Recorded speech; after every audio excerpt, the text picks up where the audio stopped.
Good morning, everyone. My name is Kerry Craig, and I am your host this morning.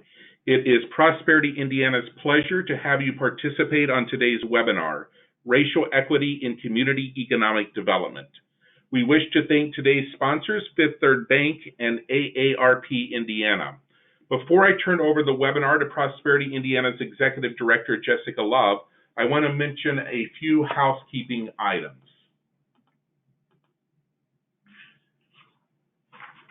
First, please be aware that all audio is muted. If you would like to ask a question, there are two ways to do so. First, you can use the raised hand icon on your screen, and I will call on you to ask your first question. Or you may type your question into the question and answer box, which is also located on your screen. We all know that technology can be trying these days, especially while working from home. So if you lose your connection, you may also reconnect using the link emailed to you. Finally, Prosperity Indiana members may access today's presentation and recording later this afternoon in our member portal. And now I wish to turn it over to Jessica Love, Prosperity Indiana's Executive Director, for some opening remarks. Jessica?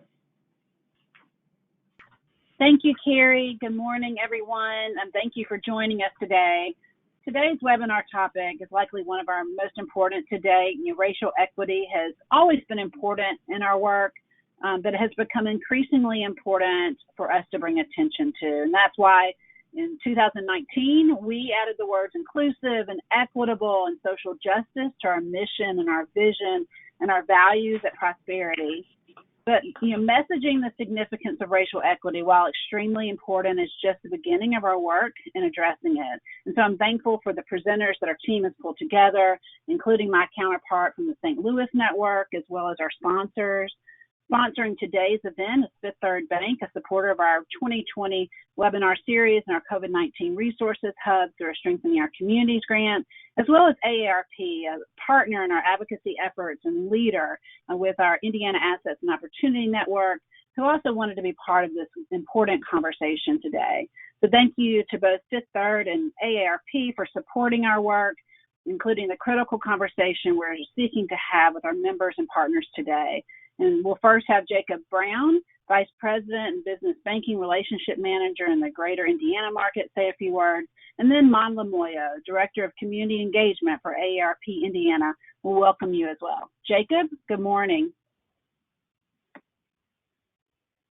Good morning. My name is Jacob Brown, and as mentioned, I'm a Vice President Business Banking Relationship Manager in Central Indiana. I also serve on 3 different nonprofit boards serving 3 different missions. Very grateful to be here this morning representing Fifth Third Bank, especially surrounding such a poignant and relevant topic, racial equity and community economic development. Fifth Third Bank continues to proudly stand by its communities as it has for over 160 years. Given these uncertain times, we are communicating more than ever about the resources and information available to secure the financial stability of our clients, our communities, and our families. But not only are we communicating broadly, we are listening deeply. We are eager to keep hearing and learning from the communities we serve to better understand how Fifth Third Bank can continue to make a difference in their everyday lives. At Fifth Third, we too are working diligently, much like the rest of you, to remain calm and consistent while trying to manage our organization. Through clear communications and discernment of our current resources, we have mobilized every asset available to better serve our customers while remaining hyper vigilant to the needs of our own employees. Fifth Third Bank believes that inclusion and diversity are essential to living our core values, serving our customers, delivering financial performance, and being recognized as a leader in building an engaging workplace, a strong supplier base, and vibrant communities. We'll continue to be at the forefront of sharing our best practices and expertise throughout these unprecedented times, and we are grateful to Prosperity Indiana for gathering us all together to provide information and resources. We're excited to be a part of this webinar and to hear the questions of our region and continue to grow our capacity to serve and advise in the months to come. And again, thank you for allowing me to join you today.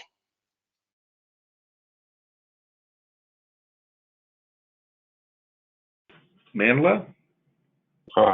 Good morning, everybody. Thank you again to Prosperity Indiana and our friends over at Fifth Third Bank for the opportunity to host today's conversation. As mentioned, my name is Manda Moyo. I'm the Director of Community Engagement for AARP Indiana. We serve approximately 825,000 members in the state, in the Hoosier State. And our goal is to create and develop more livable communities. And we've realized over the last sort of few weeks, like everybody else, as we all have had to grapple with racial equality and racial disparities, that it is extremely important that we can no longer ignore communities of color when it comes to the conversation around community and economic development. And so that's why it was important for us to be a part of today's conversation. ARP has a long history of fighting for individuals that face discrimination in healthcare, in Medicare and Social Security, and obviously now with the COVID pandemic. We all know that COVID revealed a lot more about where we are not engaging, especially around disparities in housing, disparities in healthcare, as well as disparities in employment. And so today's conversation is going to be really vital in making sure that we are truly living out an equitable community economic development platform, not only as ARP Indiana, but as partners and advocates across the globe. So thank you again to Prosperity Indiana for hosting this morning's conversation. I hope to glean some more aspects about how we can reverse some of the very intentional neglect that was placed on communities of color, especially for African Americans. And so my hope is that today that we take a chance to sort of intentionally start to think about how we can reverse those economic development inequities and sort of help to build thriving communities for all. So thank you once again, and I look forward to today's conversation. Thank you and have a great morning.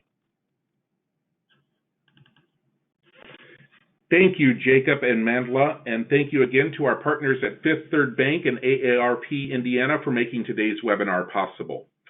For more than 30 years, Prosperity Indiana has mobilized members to create economic opportunities and improve social conditions, particularly for Hoosiers who are most disadvantaged. As a statewide cross-sector membership network of approximately 200 organizations and individuals, Prosperity Indiana's impact through members has strengthened communities and improved lives in rural, suburban, and urban areas in every county. It is our mission to build a better future for our communities by providing advocacy, leveraging resources, including providing training and consulting services, and engaging an empowered network of members to do this important work. Our members represent human services, the arts, legal aid, congregations, workforce development, real estate, health services, financial institutions, philanthropy, all levels of government, community action agencies, private and nonprofit affordable housing developers, local economic development organizations, and many more. If you are not a current member, please go to prosperityindiana.org to learn more.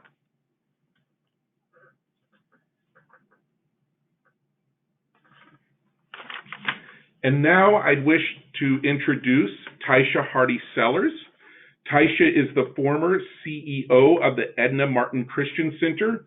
After 12 years at EMCC, Taisha transitioned to Lilly Endowment Incorporated in 2020.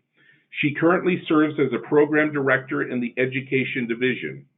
Over the last 30 years, Taisha has worked in various leadership roles in the public and private sectors, media, and community services.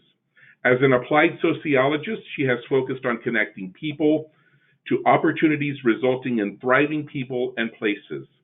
She remains an advocate for community-inspired and led solutions that help people realize their full potential and helps organizations reduce barriers, dismantle silos, and connect to the power of people to address social issues.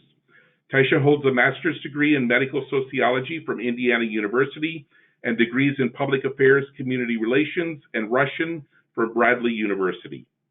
Edna Martin Christian Center is an 80-year-old multi-service center in Martindale-Brightwood community located on the northeast side of Indianapolis. EMCC continues to serve as one of the backbone organizations in the area to work with residents and stakeholders in addressing community and economic development needs and opportunities by using an asset-based framework. So now I'd like to turn it over to Taisha for her presentation. Taisha? Good morning, and thank you to everyone who's on the call today, and thank you to Prosperity Indiana for opening this conversation, actually continuing this conversation. It is a critical one that we hope continues to lead to action as we look at supporting communities throughout the state of Indiana and advancing the quality of life plan items for each community that the residents and other stakeholders have shared in terms of their needs and their wants in order to have the best quality of life. What I'm going to do today is to share with you a case study regarding the Martindale-Brightwood community. And so Martindale-Brightwood, and if we can advance the slide, let's see. It is a community of more than 14,000 individuals. The community has a population of mostly African Americans at 93%. Overall, people of color, and then African Americans at 83%. But this is a community that has a number of people who are truly involved in all of the aspects of community building. And as we look at equity, equity really speaks to having voices of the people at the table, not only to share what their concerns are and what the opportunities are, but to also look at planning in terms of making those solutions that come out of that conversation work. So planning and implementation, evaluation, and then looking at what are the resources that everyone has in order for this to come together as a resource bank to draw from to address the many different issues that we see in our communities and society as a whole.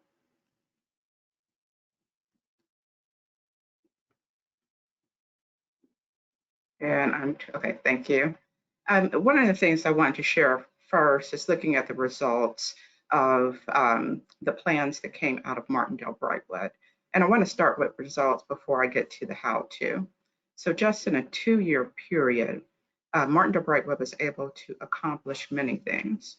And so at first, looking at first point, more than $20 million in community development.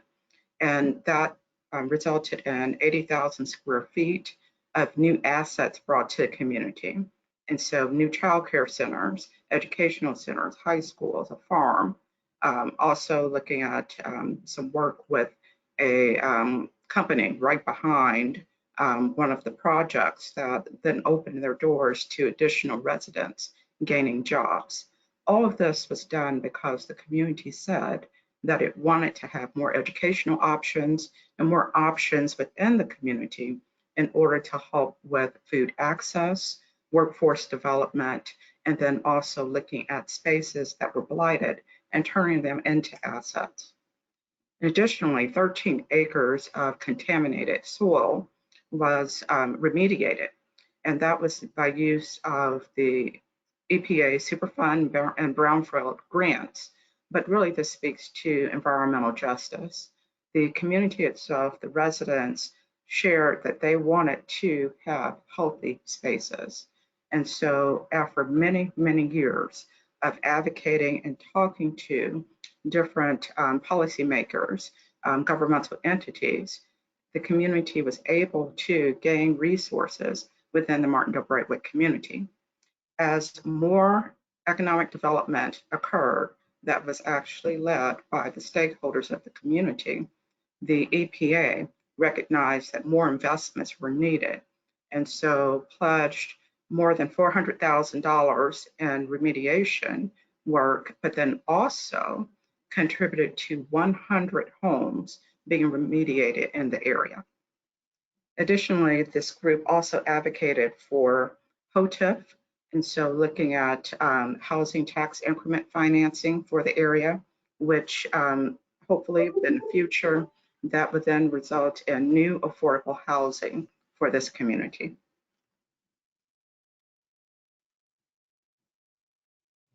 The next few points on the slide talk about other aspects that, again, within a 2-year time frame, were accomplishments for the Martindale-Brightwood community. So community gardening has been something that has been done for a number of years with a number of partners involved to put together gardens that are for the benefit of residents within the community, but also some workforce development opportunities for youth as well as young adults. As the gardeners came together, they decided that it was important to look at this as a network. And so everyone working together to see how to be more impactful. And because of this, the gardens and then now a new farm in the community have now become the Martindale-Brightwood Food Resource Network. Because of that, the group was able to launch a consumer marketplace last summer in order to, again, address the issues of food access in the community and health promotion. Additionally, the group was able to advocate for additional investments in Douglas Park, which is a park that has great significance for the community. It's 100 years old and one of the oldest African American parks within the community, within the nation, sorry.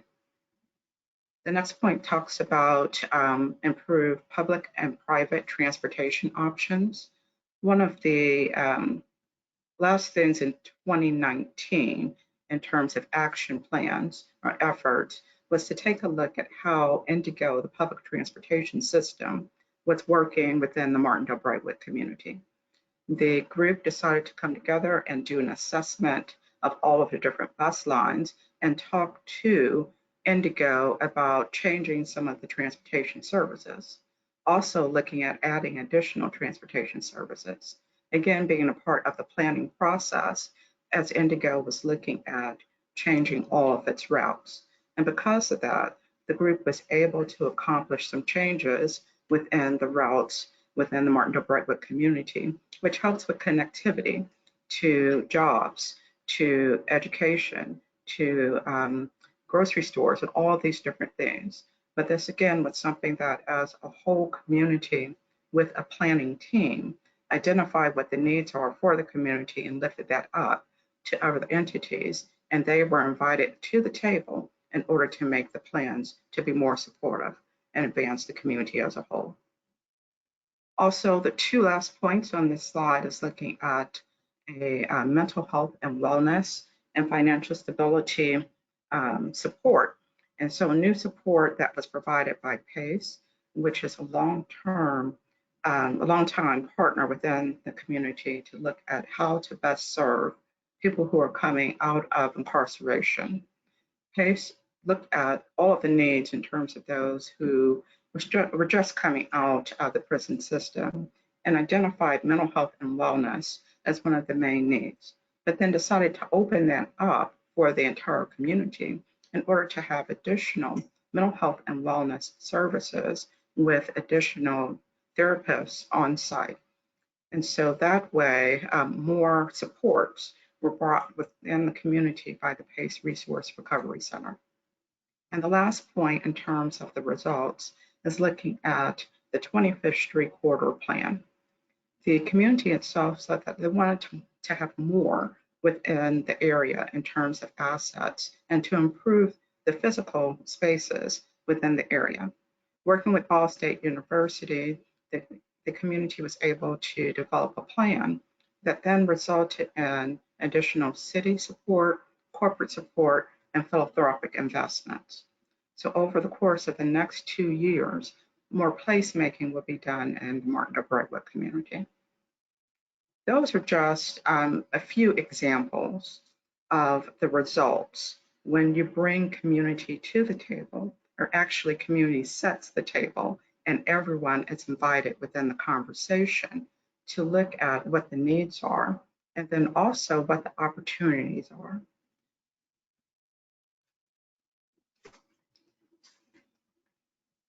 So that gives you an overview in terms of what has happened just within a brief period of time. I'm going to go into how this came to be. So one of the great things about the Martindale-Brightwood community is that it had spent time to develop its community infrastructure. And because of that, it created a community congress called One Voice, which has 50% residents and 50% community stakeholders within that congress. Then it has an action team called MOVE. That action team is the one that oversees the quality of life plan items and the strategies and ensures that those strategies and those efforts are moving forward. Those two work hand in hand. The One Voice Congress is also where all of the community comes together within town hall meetings, special work groups. They do assessments, community assessments, but that's where all of the information gathering is within the community. Then MOVE is the team that helps with ensuring that the wants of the community are taken care of. And that may mean bringing in additional people, organizations, and investments, but the idea is to move the strategies of the community forward. And then within that, there are a number of backbone agencies. These agencies may be the larger agencies within the community, but they serve as the foundation of some of the supports, whether that is through programs, broad-based programs, or also through investments. And so those may be the organizations that can garner larger investments from philanthropy or even governmental sources.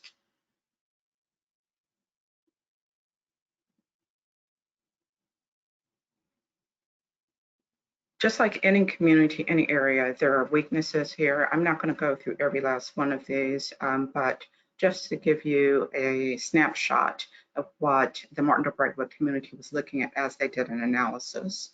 One was looking at educational achievement. And so understanding that at the time, only 8% had a college degree. And so, of course, increasing the number of people who have access to college. Looking at housing stock. And so within an aging community, most of the houses were built in the early 1900s. And so those homes needed to be repaired. But then also there was a need for additional housing within the area. Looking at economic mobility and opportunity, how to have more people move into the workforce, have the skills that they need and the education to do so. And then there's a number of areas there looking at crime and then also disconnection in terms of not having the investments or having the connection to those who were doing the work around the community, but really not including those from the community to be a part of how work was done. And so that is inclusive of transportation, that is inclusive of housing and other development efforts that were occurring.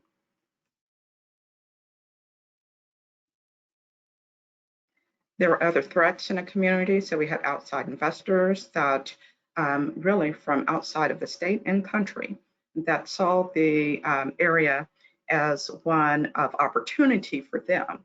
And they started to buy up a number of properties and then started to resell those properties after they made investments in it at $300,000, $400,000, $500,000. And so that left a number of people within the community not being able to stay in the community. Also, there was leadership that relocated, but what we'll see later is that we had a number of people come back in order to help with strategies within the community.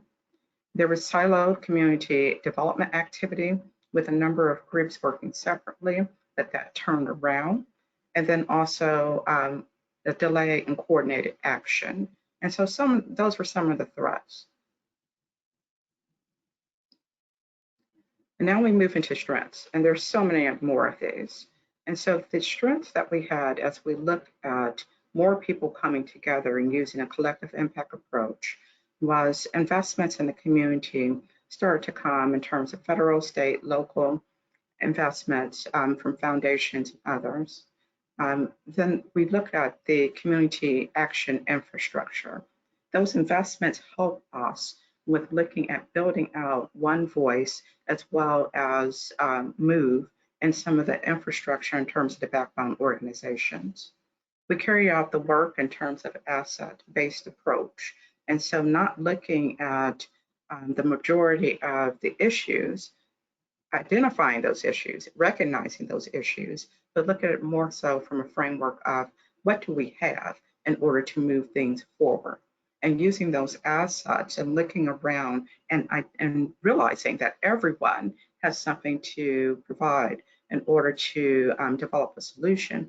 Those assets allowed the group as a whole to move strategies forward.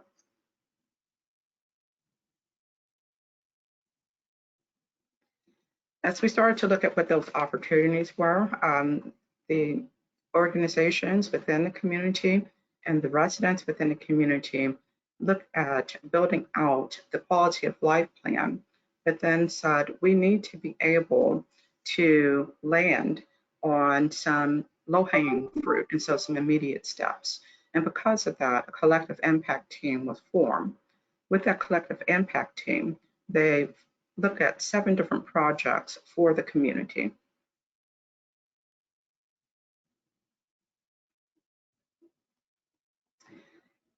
Those projects touched on every part of the quality of life plan, as you see in the slide there, whether it's family stability, inclusive growth, economic mobility, workforce development, housing, education, other areas.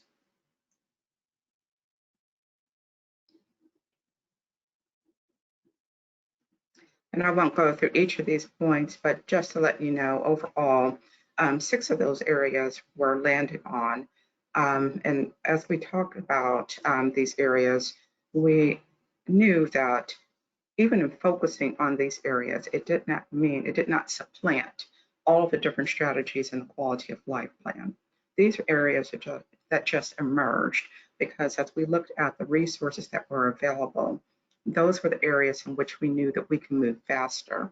And because of that, that allowed for more people to see that work could be done in the area, and successes, as we saw in the first couple of slides, would happen.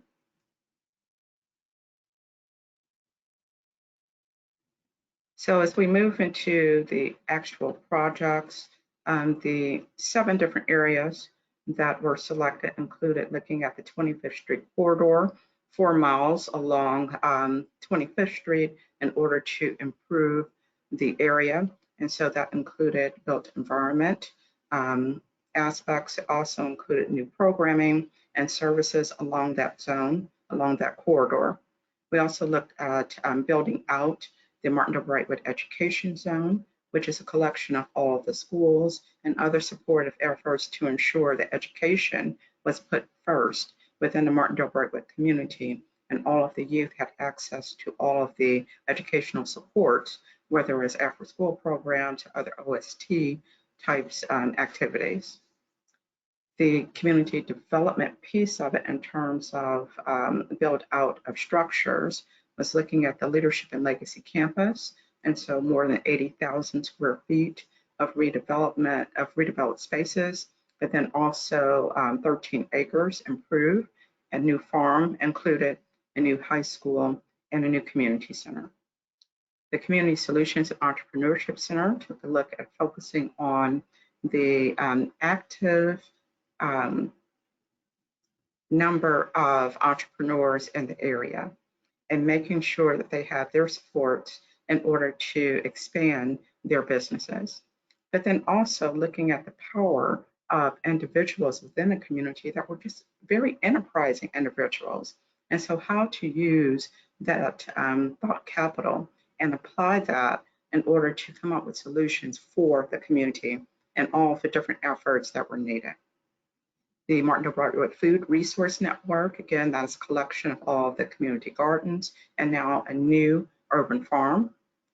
The Community Voice News Network was a way for the community to say that we will have our own communication system because there was a number of negative things within the news, but the community itself knew that there's so many positive things were happening. So to drown out some of that negative noise, the community itself established its own way to communicate in order for people to still be inspired by the growth of this community. And then the last, as I shared, was the PACE Resource Recovery Center, which focused on opening up mental health services to the entire community. So the areas that we took a look at in order to build out this infrastructure was looking at people to manage in the backbone team. And so that included support capacity building councils, leadership councils within the community, having a service delivery and performance team, having people who come from the business sector in order to help with new and innovative solutions, then having a community program fund. And so that was really looking at all the resources that were available in Martindale-Brightwood and jointly applying for funding in order to bring those resources in the community and to look at it as a fund for the community. So all of the different strategies that continue within Martindale-Brightwood would be funded. And then that also brought in some great tools as well. So individual development accounts for individuals, also looking at accounts for young ones in order for them to prepare, for the families to prepare for them to go to college. Whoever had the access to those types of funding mechanisms will bring that to the table, and that will be included in the program fund in order to provide the correct service to those within the community. Capital funds were also looked at, and so again, a pooling of resources and looking at how to apply that to the placemaking efforts, housing projects, and other efforts within the area. And then finally, the build out of an evaluation team. And so with all of this wonderful work done, we wanted to be able to document what was being done and then to use the data in order to drive the next set of solutions for Martindale-Brightwood.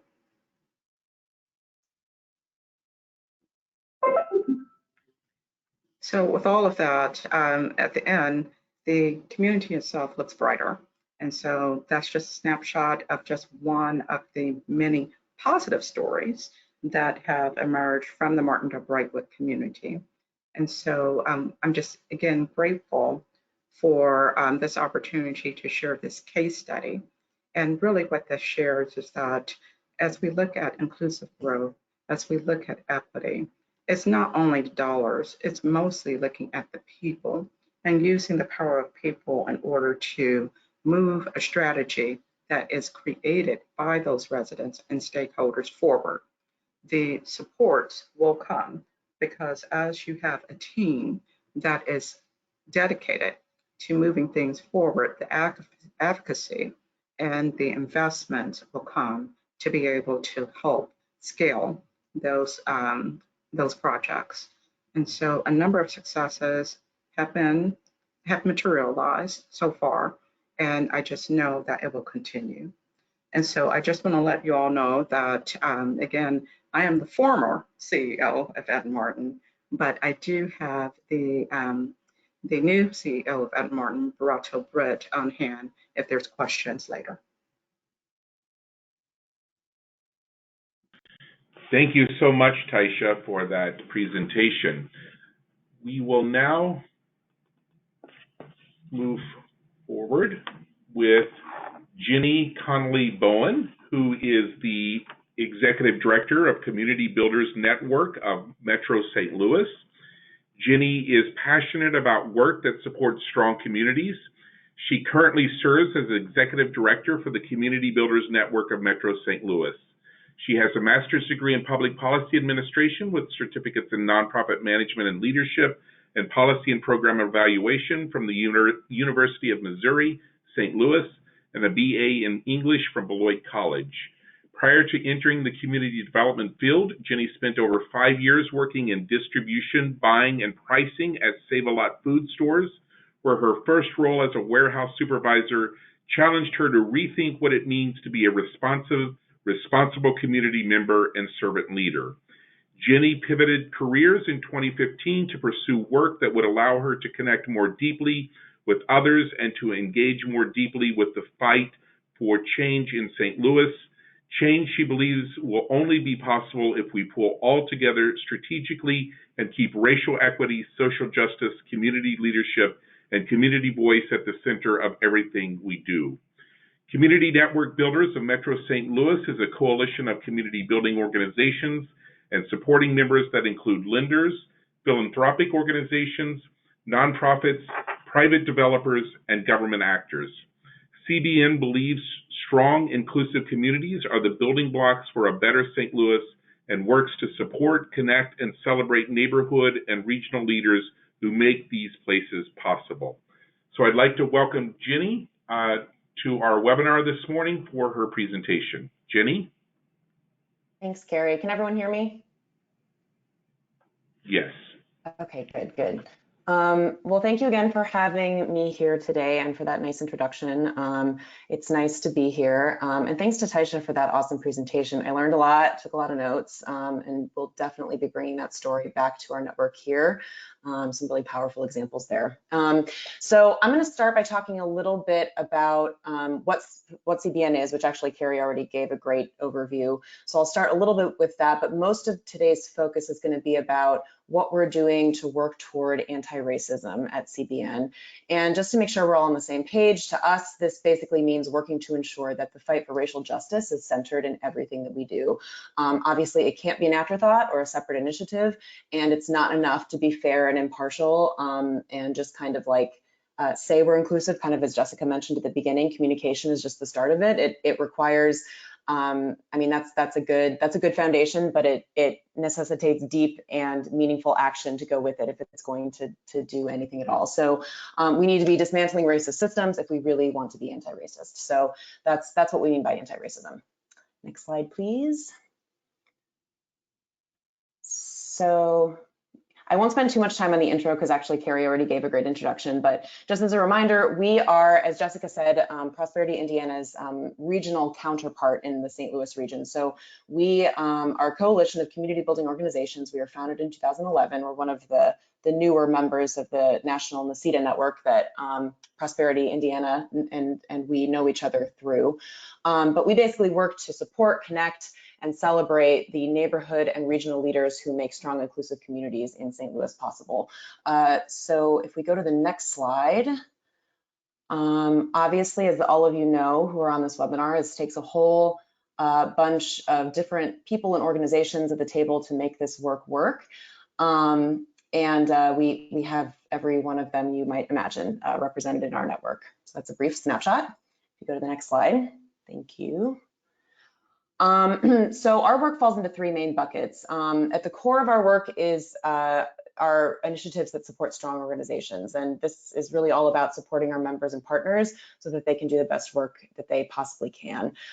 We sometimes talk about this in concentric circles. So the next circle outside of that core is all about ensuring that the systems surrounding those organizations are really working in ways that are supportive, equitable, that they're not dragging things down, and that folks are connecting dots and not reinventing the wheel in our region, which I'm sure this is the problem in lots of other regions too, but St. Louis has a deep and dark history of being very fragmented and segregated. So that's a big issue here. And then the final outside circle is what we call sharing stories. And this is all about working to spread the word about what it takes to make St. Louis neighborhoods great places to live. Next slide, please. So over the past few years, CBN is itself a coalition, but we have also evolved into being a supporter and convener for 7 other coalitions and collaboratives that are working on a number of issues that are related to community building, including vacancy, racial equity, affordable housing, economic development, et cetera. One of these, the Social Policy and Electoral Ability, oh my gosh, I can't talk. One of these, the Social Policy and Electoral Accountability Collaborative, SPEAK for short, is focused specifically on holding our local elected officials accountable to the priorities of the Ferguson Commission report, which, as some of you might know, is a comprehensive set of calls to action that was informed by a deep, long community engagement process that occurred during the year following the 2014 shooting death of Black teenager Michael Brown at the hands of a white police officer in Ferguson. And again, that was back in August of 2014. So I'm sure all of you remember that. Next slide, please. Then one last introductory note. So since COVID-19 hit, and I know a lot of other NACEDA members have been doing this as well, but since mid-March, our membership has been gathering regularly on Zoom for meetings to basically support each other, workshop solutions, and share resources and ideas and questions as we all navigate this pandemic together and adapt to serve our St. Louis communities. And in the past month and a half, this has taken on a deepened dimension as we've been working to step more fully into the work of advancing racial equity and ensuring that that is truly woven into the core of everything we do.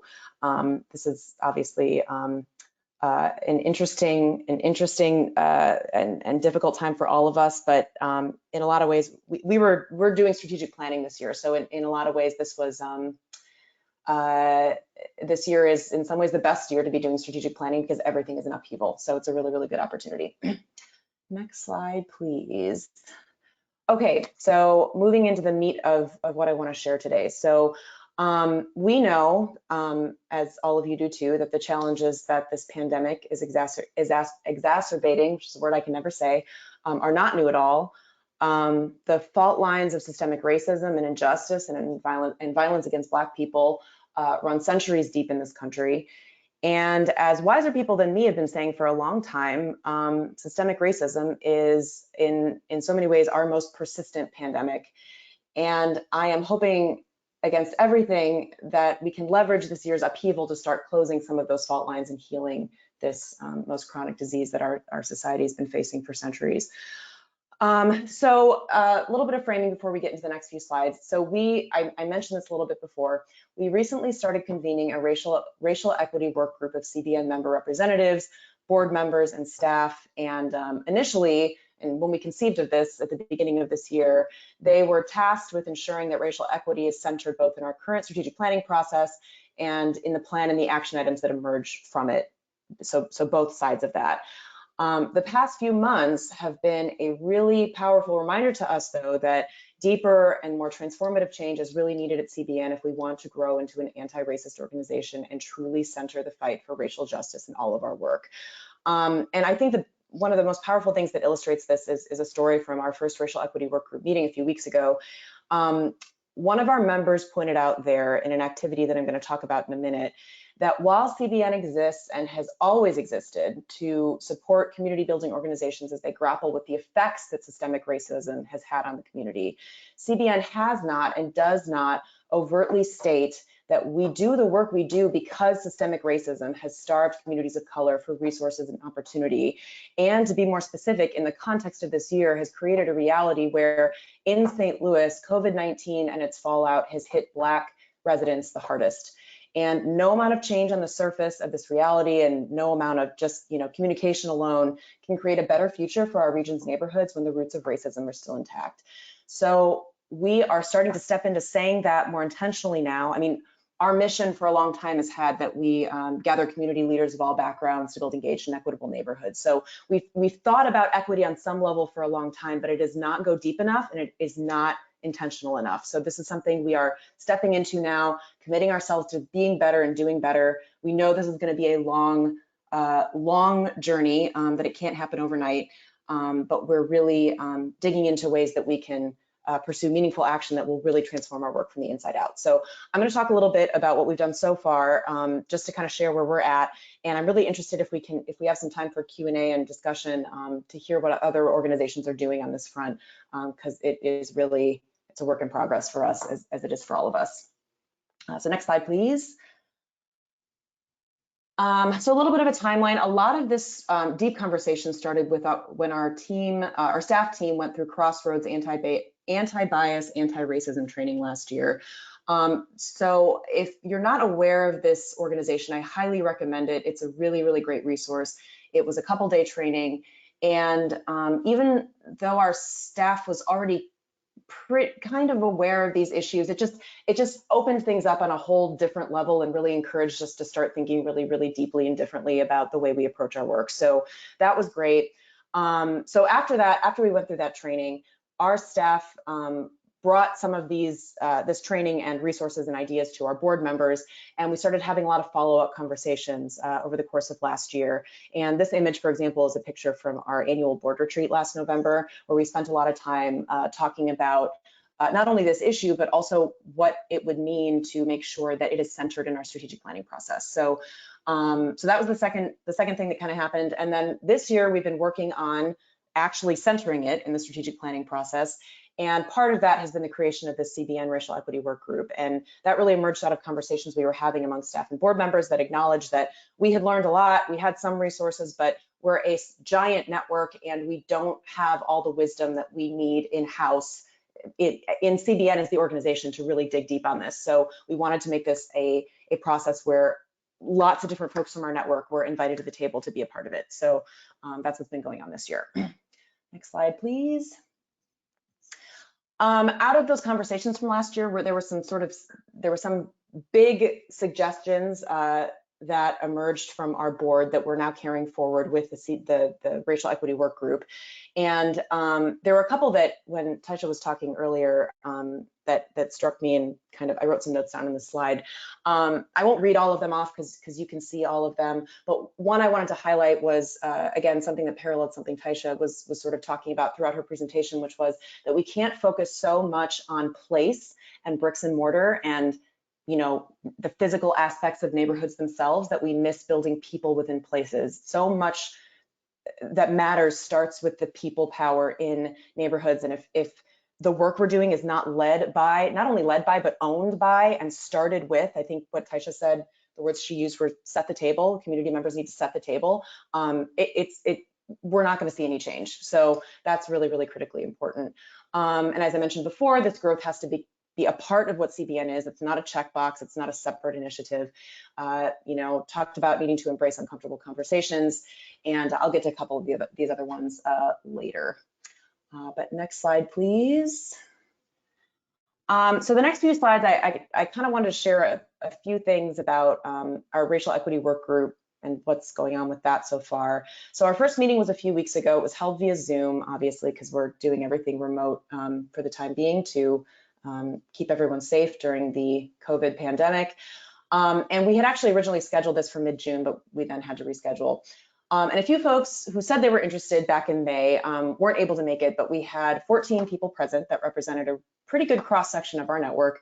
Included, community-based organizations, banks and lenders, a few larger support organizations, a few CBN staff people, although we really worked to, center member voices in the conversation. And it was a pretty even split between white people and people of color.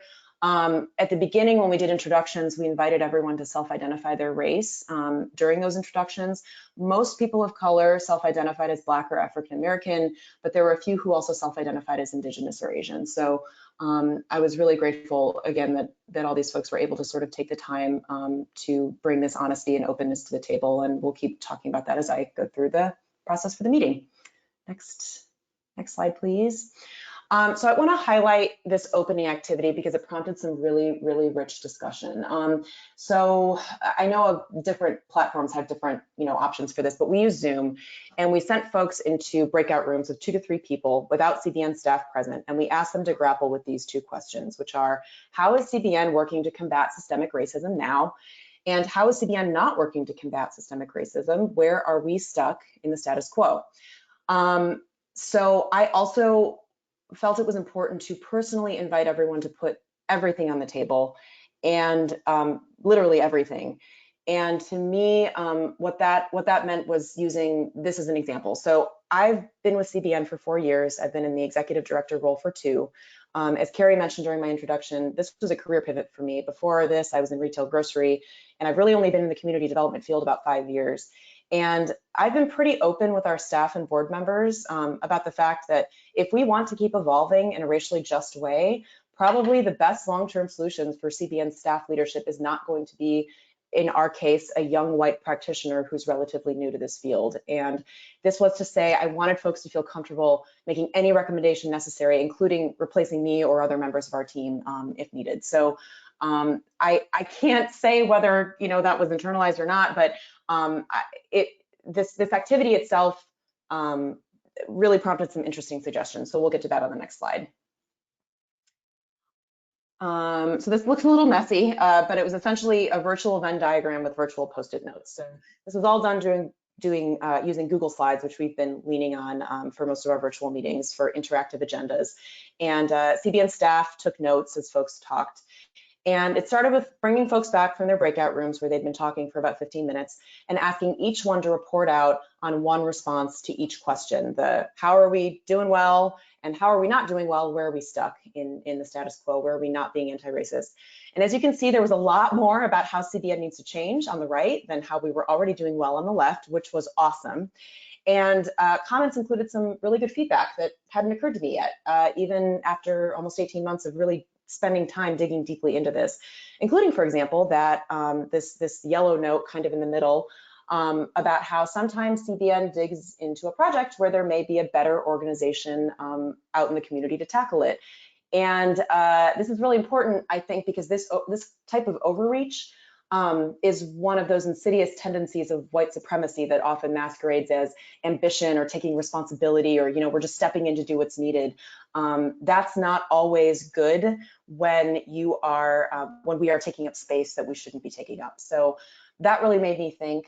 And another piece of feedback that is not reflected here, but that I really appreciated, going back to what I said before about inviting people to, hey, put everything on the table, even if it means like, hey, Jenny, you shouldn't be, at a certain point, you shouldn't be ED anymore. Someone pointed out, okay, so we really appreciated that sentiment, that's good, but you also need to be really careful of walking a line with that and not putting this problem of systemic racism on people of color to fix, because people of color didn't create the problem.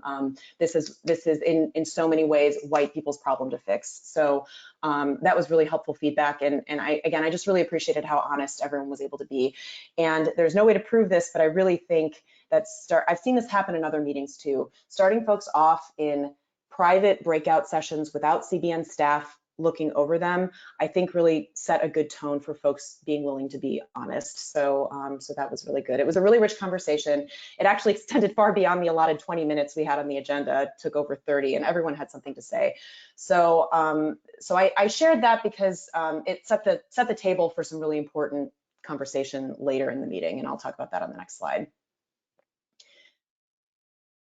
So later in the meeting, we dug into sort of some more tactical thoughts about how CBN's work needs to transform across our 3 pillars that I mentioned earlier. And they're all listed, not all of them, but some clusters are listed here. And I want to pull out a few highlights. So a couple things. Although this is certainly not our intention at CBN, and in a lot of ways that doesn't matter, a lot of our work still prioritizes and in some ways is more accessible to larger organizations with more staff available to access resources and meetings and time and staff communication with our staff team. So there are a lot of radical, more targeted things we can be doing as a network to shift our focus towards supporting smaller grassroots organizations specifically. And again, this is where it becomes important to not just think about being fair and inclusive. We have to think beyond that toward, not to get jargony, but to think more about like targeted universalism, for example, about focusing on where the racism and disinvestment has been burrowed deepest, so that we can help, for lack of a better metaphor, truly lift all boats using that targeted tide. I don't know if that makes any sense. But so that was one big thing. Another thing that came up is that we need to be developing new leadership pipelines with people of color at the center. So I don't know what the community development landscape looks like in other parts of the country. I'm not that intimately familiar with it. I have some idea based on conversation with our NACEDA partners, but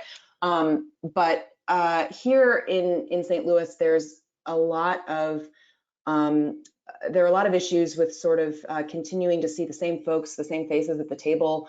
It's very much a who you know type of town, and that makes it really difficult for new people to get involved in work in this work sometimes. So we talked about this, and there are 2 really important dimensions to this. One, and members really emphasize this, we need to be, of course, working on the supply side, which is about training new leaders and getting them ready for the work. But equally important is to work on the demand side, and that's to say, it's not enough to just train new leaders. We have a lot of great programs focused on that in St. Louis, but we also have to be preparing organizations to receive those leaders by looking at their internal systems and the racism that might be biasing them against leaders of color. And these run really deep and aren't always the things that you would expect. And so, like I said, about the beginning of this meeting, all of us can learn new stuff every day about how this is working. And folks keep pointing out that as a convener and a membership organization, CBN is in a special position to sort of start these conversations with a broad cross section of organizations, and hopefully that can trickle down. And then another final sort of theme was leaning into our collective strength more instead of just focusing on our individual strengths as organizations. This individualism and sort of, again, ambition and responsibility is another insidious marker of white supremacy, and it's something we need to be really important, or really, it's really important to focus on. Next slide, please. So we have a lot of work left to do. This is going to take years, but right now this is sort of where we're at with next steps. These were suggested by our board in 2019, and the end of our first meeting was actually supposed to be about evaluating these, but because the discussion was so rich and went on so long, we've now moved that step to the next meeting. So the next time the group gathers in a few weeks, we'll be talking about these proposed next steps and sort of evaluating, are these the appropriate things to do? Are there things we're missing? But there were three big things that the board felt were important. One was to establish a baseline assessment to gauge where CBN and CBN members are at with racial equity, whether we're using the same terms, what our understanding is, all that stuff. Second piece of that is establishing metrics to measure progress, because as we all know, what gets measured gets managed. And the third piece, and this goes back to making sure that we're on the same page with definitions, is to help folks connect to and pull in more funding to provide for racial equity training and conversations like the Crossroads training that we got to have, although that's certainly not the only resource. And I just looked at the clock. I'm sorry, I'm going on a little long. So I won't get into the last slide, but one last note I wanted to share that's running parallel to these efforts with the Racial Equity Work Group is we have been, over the past few months as we've been evaluating our policy priorities amid COVID-19, we've been using these equity-focused values to try to sift through recommendations and prioritize them. So since policy and advocacy is an important piece of what we do, and certainly I know what organizations like Prosperity Indiana do, I wanted to just put that out there as well. I'm sorry I went too long. Thanks for your patience with that. And yeah, just open to any thoughts or questions and really recommendations folks have as we get on this journey together. Thank you so much, Jenny, for that very impressive presentation. Now we're going to open it up to questions. And so as I mentioned early on, there are two ways to ask your questions. You can use the raised hand icon on your screen, and I will call on you to ask your question, or you can type your question in the question and answer box, and I will read that question, and our presenters will respond to it. We do have one question here. Let me get to that from, let's see here, Janet Rummel, I'm sorry. She asked, what suggestions do you have for our work in rural communities that are 93 to 96% white? Any ideas there?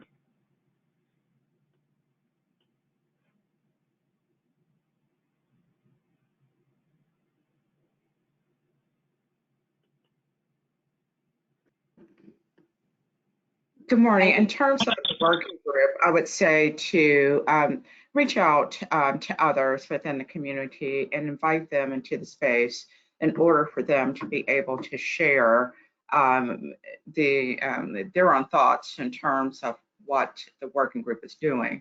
I think it's important to know the context, though. And so although you've shared that this group is majority white, what is it that they're looking to do, and understanding that, and if the work is supposed to be within a community of color, then I think some things would need to change in terms of composition of the group. And the way to do that is to invite others within the space in order for their voice to be shared, in order to look at the direction of whatever strategies are put together. That would be helpful, because within many communities of color, people feel as if things have been done to them and not with them or led by them. And so it's important to make sure that people are at the table, that people are contributing in order to help develop and implement whatever strategies put forward. Jacob Simpson asks, what are the most important pros and cons of bringing in outside expertise like a consultant or facilitators to develop DEI plans for your organization?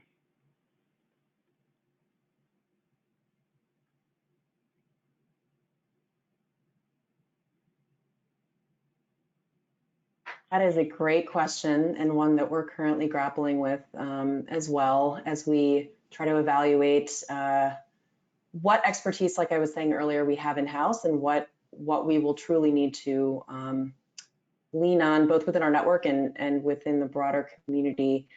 I probably can't speak too expertly to this, but I will say that there's sort of, I don't know, a couple things to consider. One, it's not always a one-for-one trade, I think, about whether you can get the same opinions in-house, or get the same skills and opinions in-house as you would by bringing in a consultant, because as we all know, there's sort of like a halo effect often around consultants, in that they're a neutral party, they're saying things from the outside. So even if they're saying things that you might have, your staff or your board or whatever would have said from the inside, it sometimes carries more weight and more power coming from the outside.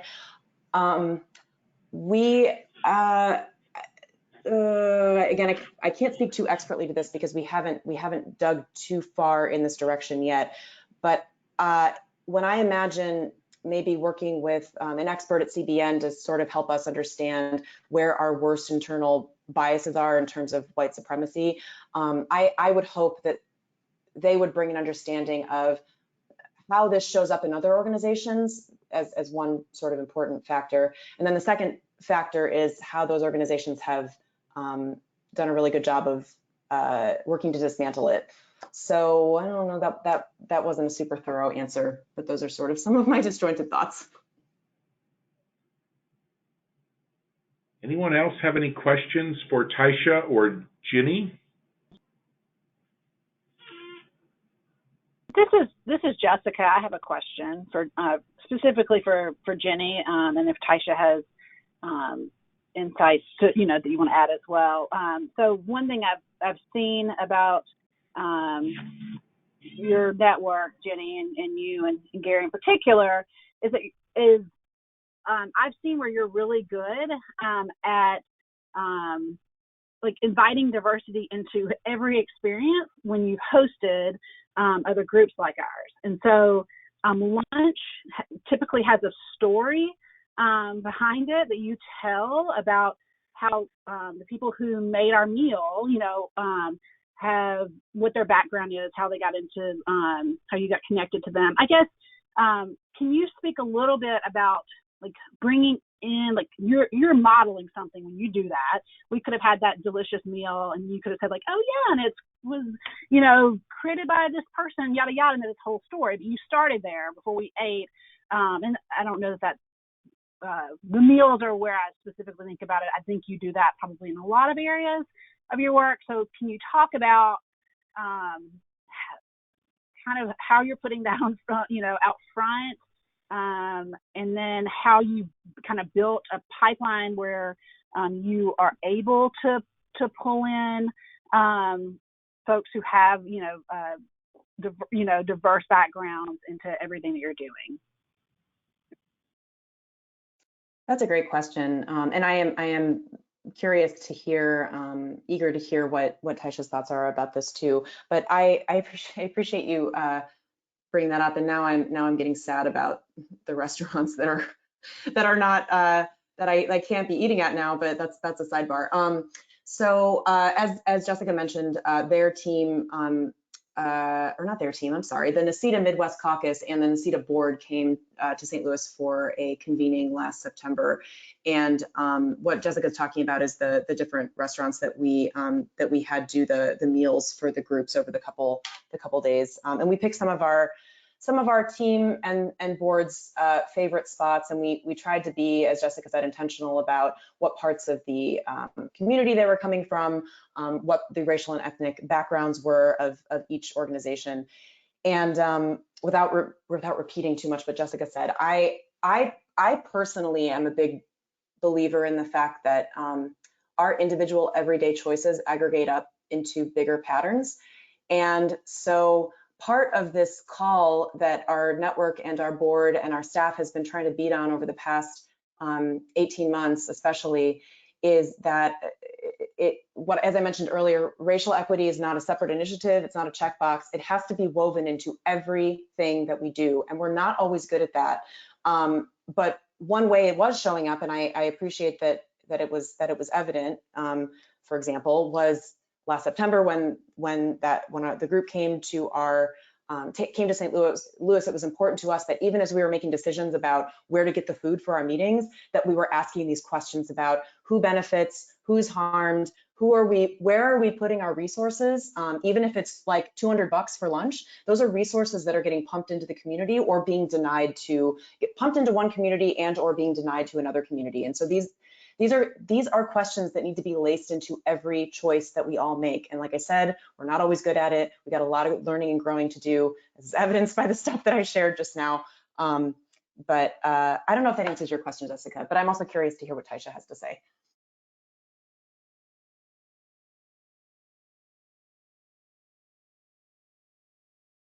Taisha, would you like to add anything to what Jenny said?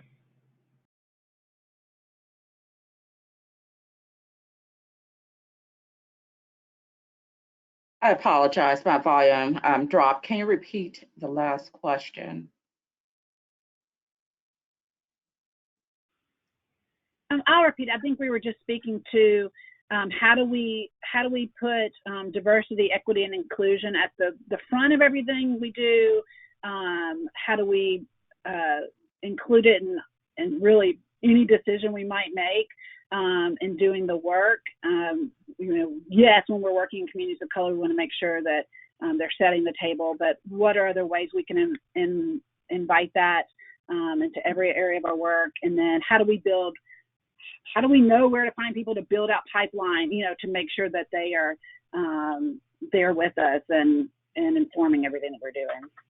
Yes, thank you. And I apologize again for the technical difficulty regarding that volume going down. But what I think I could add to the conversation is, as you are working with the individuals that have already given input into different process and strategies and everything else, asking them to identify others that can come to the table in order to expand the resource base in terms of other individuals that can provide different perspectives. And so I think the idea has to be looking at how do we constantly ask the question of who is not at the table? What voices are we missing? And constantly asking ourselves those questions in order to expand the pool of people that we draw upon in order to ask them for their input. And so that is just one of the things that has to happen. And even within a community, Martindale-Brightwood, that, as you saw earlier on the slide, 93% communities of color, we still have to ask our question, who are we missing, in order to make sure that they can contribute to the conversation. And operationalizing that, that has included focus groups, it's included workshops, and then at the end of the workshop, asking people to think about identifying others to be a part of the conversation, the next conversation, so you don't miss anyone. But the constant questioning of who else needs to be included in this conversation, who else needs to touch this, has to happen. And then it really depends upon your own circumstances of how you carry that out. For us and Martindale-Brightwood, it was town hall meetings, it was those focus groups, it was interviews, surveys, in order to collect that, in order to then bring people in to the planning process. And that can happen in other areas as well, and corporations and other work groups. People ask those questions to enlarge that circle so you have more people to draw upon. Well, thank you to everyone for your questions. On behalf of Prosperity Indiana, I want to thank each of you for participating in today's webinar, Racial Equity in Community Economic Development. Please look for an email from me later today inviting you to take a very brief survey. Your feedback is important as we use this information to enhance the quality of our webinars and training. Also, please check out our website, prosperityindiana.org, to view upcoming events and training for August. Next Monday, August the 3rd, we will again host a webinar, this time focused on real estate redevelopment and reuse. Participants will learn the fundamentals of moving a redevelopment project from conception to realization. And additionally, the webinar will overview financing tools that are available at the local, regional, and state levels.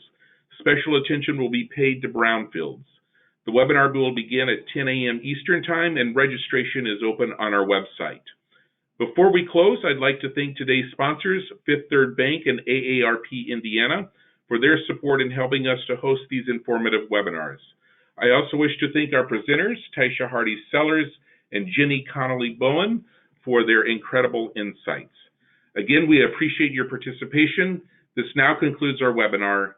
Thank you and have a great week.